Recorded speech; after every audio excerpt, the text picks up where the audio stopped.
క్రైస్తవ మతం ప్రజల్లో ప్రేమభావాన్ని పెంచుతోందన్నారు మంత్రి వివేక్ వెంకటస్వామి. ఈ బడ్జెట్లో మైనారిటీలకు భారీగా బడ్జెట్ కేటాయించామని చెప్పారు. ఆదిలాబాద్ జిల్లా ఇంద్రవెల్లిలో చర్చ్ సిల్వర్ జూబ్లీ వేడుకల్లో పాల్గొన్నారు మంత్రి వివేక్. పెద్దపల్లి ఎంపీ గడ్డం వంశీకృష్ణ, ఖానాపూర్ ఎమ్మెల్యే బొజ్జు పటేల్ నేతలకు క్రిస్టియన్ సోదరులు ఘన స్వాగతం పలికారు. తనకు క్రిస్టియన్ పద్ధతులు, ప్రార్థనలు తెలుసునని చెప్పారు ఎంపీ వంశీకృష్ణ. చిన్నప్పుడు తాను సెయింట్ ప్యాట్రిక్స్ స్కూల్లో చదివినట్లు తెలిపారు. ఏ మతం, ఏ కులమైనా అందరూ భారతీయులమని చెప్పిన ఎంపీ అందరూ కలిసి సమస్యలు ఎదుర్కొందామని అన్నారు.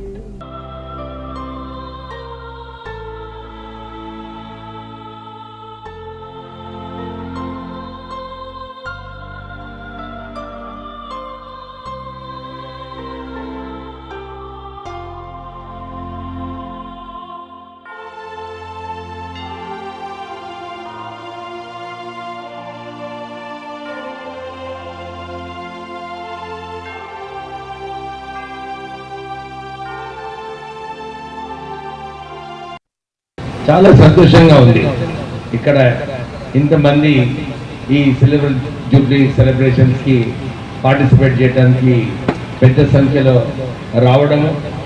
ఎందుకంటే ఇక్కడ ఈ స్థలంలో మనందరూ తెలుసు, ఇంద్రవెల్లి అంటేనే ఇక పోరాట యోధులందరూ కూడా ఇక్కడ ఇంద్రవెల్లి నుంచి రావడం జరిగింది.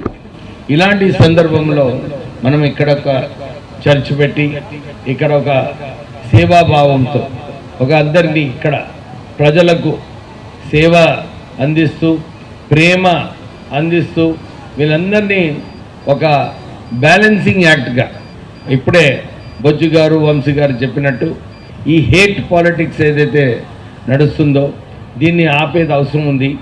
కాంగ్రెస్ పార్టీ ఎప్పుడు కూడా సెక్యులర్ పార్టీగా, సెక్యులర్గానే అందరి కులాలు, మతాలు అందరినీ కూడా కలుపుకొని ముందుకు ఎట్లా వెళ్ళాలని చెప్పి పార్టీ ఎప్పుడు చూస్తూ ఉంటుంది. ఇప్పుడే బొజ్జు గారు చెప్పినట్టు కాంగ్రెస్ పార్టీ తరఫు నుంచి కాంగ్రెస్ ప్రభుత్వం ఏదైతే కార్యాచరణ మైనారిటీస్కి తీసుకుంటుందో ఎల్లప్పుడూ కూడా మీతో ఉంటాము.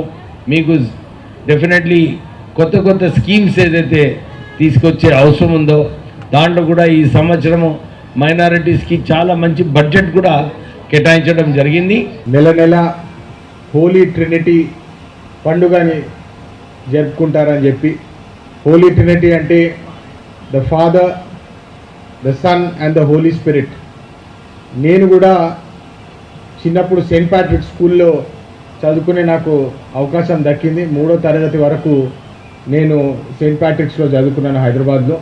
సో నాకు కూడా క్రిస్టియన్ రిచువల్స్, మాకు మా టీచర్లు కూడా చిన్నప్పటికెళ్ళి చర్చ్కి పోయి ప్రాక్టీస్ చేయడము, ప్రేయర్ చేయడము అదంతా చిన్నప్పటికెళ్ళి నాకు నేర్పించినారు. అందుకని నాకు చర్చ్ అంటే చిన్నప్పుడు జ్ఞాపకాలు గుర్తొస్తుంటాయి. ఎందుకంటే అప్పుడు మారట్పల్లిలో చర్చ్ కూడా రెగ్యులర్గా వెళ్ళే వాళ్ళము.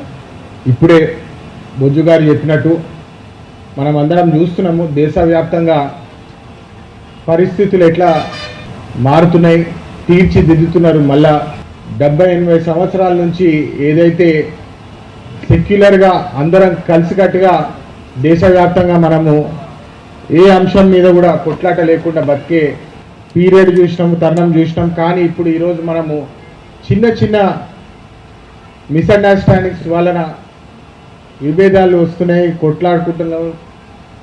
చాలా వరకు ఏదైతే హేట్ స్ప్రెడ్ చేస్తున్నారో దాని వ్యతిరేకంగా మనమందరము రెగ్యులర్గా భగవంతుని నమ్ముకొని ఏ మతమైనా, ఏ కులమైనా మనం ఎండ్ ఆఫ్ ద డే భారతీయులం అని చెప్పి అది గట్టిగా ముందుకు తీసుకెళ్తూ మన వంతు ఏ సమస్య వచ్చినా కలిసికట్టుగా ఒక్కతాటిపై ఉండి దాన్ని ఎదుర్కొని ముందుకెళ్ళే భావం ఉంది, ఆశ ఉందని చెప్పి మీ అందరికీ సందర్భంగా తెలియజేస్తూ, నా వంతు కూడా నేను పక్క పార్లమెంటే కానీ ఏ ఇష్యూ వచ్చినా నేను ఇప్పుడే బిషప్ గారు కూడా చెప్తున్నారు, మంచిర్యాలలోనే ఉన్నారంట వారి ఇల్లు కూడా.